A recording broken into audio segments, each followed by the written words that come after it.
pemirsa, kembali bersama kami dalam belajar Islam. Tadi Mas Bagir lanjut tentang latihan-latihan tadi. Anda mengatakan yang ada personal prayer ya, kita baca doa kadang-kadang pakai bahasa sendiri, sirat dalam hati, suasana macet, ya Allah mudah-mudahan cepat bubar macetnya misalnya.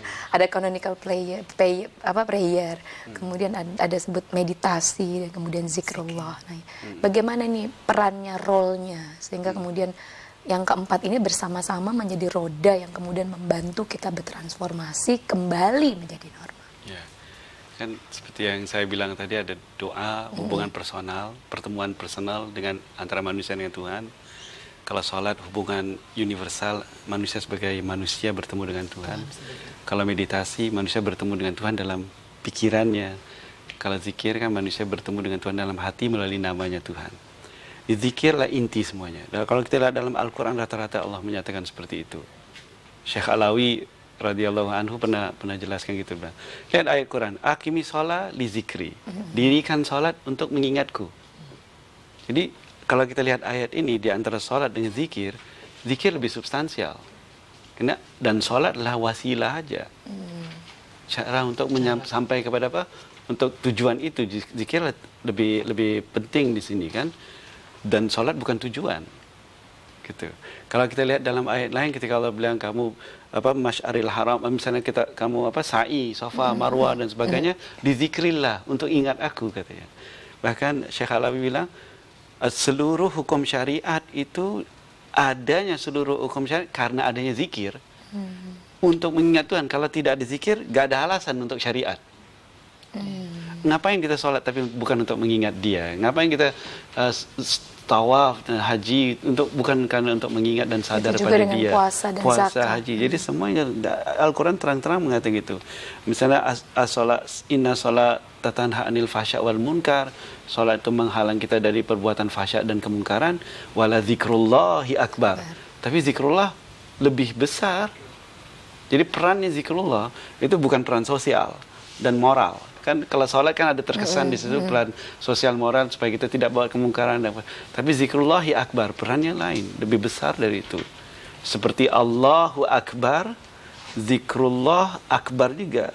Berarti Allah adalah zikrullah itu sendiri. Nanti dan satu sudut gitu. Jadi zikir intinya doa, personal prayer, kemudian canonical prayer itu salat dan juga meditasi harus support zikir ini.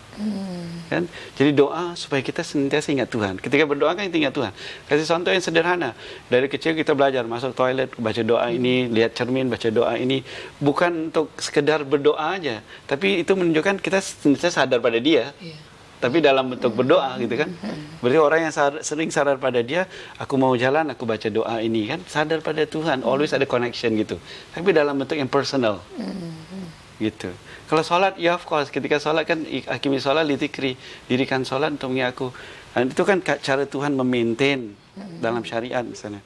Supaya dunia kan always membawa kita keluar dari kenormalan tadi. Ketika kita mulai kerja kan itu, dari Tuhan balikin, subuh, nanti zuhur, tiba-tiba di tengah pekerjaan dipanggil kita lagi.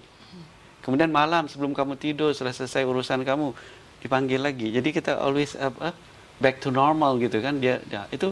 Itu istilahnya cara Tuhan membuat kita mengingat kembali, memaintain kenormalan kita, buat menjaga kenormalan kita dengan syariat itu, dengan syariat aja itu.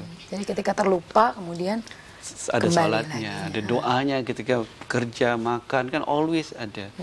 Dan kemudian apalagi meditasi butuh waktu yang. Nah, sebelum pergi ke meditasi, nih aku mau nanya Mbak Ismi nih. Mbak Ismi ketika tadi anak mengingatkan tuh ya, you need time for yourself gitu. Selama ini selalu untuk family, others, keluarga dan orang lain. Waktu untuk diri sendiri. Bagaimana menyediakan waktu untuk diri sendiri dan apa dilakukan dalam kerangka aspirasi spiritual kita? Jalan Saya pikir awalnya bahwa apa yang saya lakukan mendedikasikan diri saya, bukan men-sacrifice-kan, tapi mendedikasikan diri saya pada keluarga. Itu adalah bagian terbesar dari hidup saya setelah saya memutuskan untuk menikah dan kemudian mempunyai anak. Jadi saya pikir bahwa itulah tugas utama saya. Saya harus membuat rumah ini, keluarga saya ini nyaman, menjadi tempat samudera buat suami dan anak-anak saya. Samudra yang tenang, yang damai, di mana mereka bisa menjadikan rumah ini baiti janati katanya. Dan selalu tempat Insyaallah. tempat pulang. Amin. Tempat pulang. Tapi sebetulnya harus tanya ke suami saya sama anak saya kan. Tapi saya juga nggak boleh mengklaim. Bu. Tapi kemudian pas anak saya bilang begitu, ya saya tanya kenapa. Tapi kemudian saya pikir bahwa memang sudah waktunya saya lebih punya waktu untuk meresapi apa-apa yang perlu buat saya. Ya salah satunya bahkan diingatkan betul sama Pak Bagir tentang zikir ya. Luar biasa. Terima kasih Mas Bagir. Apa yang Anda lakukan? Anda sediakan salah satu waktu khusus untuk meditasi, untuk zikrullah dalam apa? Satu wirid tertentu atau gimana? Ya kalau dulu kan sholat, tapi ingat bahwa ini sebentar lagi jemput anak. Sholat tapi sebentar lagi harus bikin makanan apa gitu. Sekarang mungkin yang tadi saya pikir bahwa ada hubungannya dengan istiqomah yang pertama, bahwa pokoknya sekarang kalau udah maghrib saya ada di rumah, saya akan azan, saya sholat, dan kemudian saya akan buat diri saya membaca Al-Quran sedikit demi sedikit, dan saya baca terjemahannya, dan itu luar biasa. Kalau saya tidak mengerti, saya akan telepon, saya akan bicara dengan seorang guru saya. Kalau lebih menarik lagi, saya suka bicara dengan beliau tentang apa yang saya baca. Dan tentu saja ada pengalaman. Iya, dan selalu ada yang baru setiap hari, setiap saya baca ayat Nah, ini. ini nanti berbagi tuh ada yang baru tuh apa tuh? Ya? Oke. Mas Bagir masih ini tentang latihan tadi terkait dengan meditasi dan zikrullah menjadi satu kebiasaan.